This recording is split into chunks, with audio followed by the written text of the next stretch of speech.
অনুপ্রবেশ তো কোনো রাজনৈতিক দল দেখে না, প্রশ্রয় দেওয়া তো কোনো রাজনৈতিক দল দেখে না। এ রাজ্যে ভারতীয় জনতা পার্টি যারা বিরোধী দল তারা বলছে অনুপ্রবেশের জন্য দায়ী মমতা বন্দ্যোপাধ্যায়, এখানে আধার কার্ড তৈরি হয়, ভোটার কার্ড তৈরি হয়। কিন্তু এটা তো পরবর্তী স্তরের আলোচনা। তারা ঢুকলো কি করে? তারা যে আমাদের এই রাজ্যে ঢুকছে একটা সীমান্ত পার হয়ে, সীমান্ত কি মমতা বন্দ্যোপাধ্যায় পাহারা দেয়?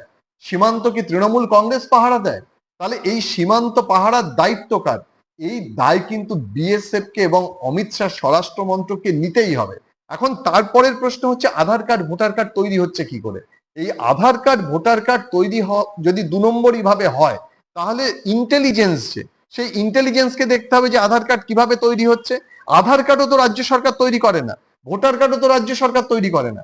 তাহলে রাজনীতির ময়দানে যে জল গরম করা হচ্ছে, যে এগুলো রাজ্য সরকার করছে, এটা ঠিক নয়।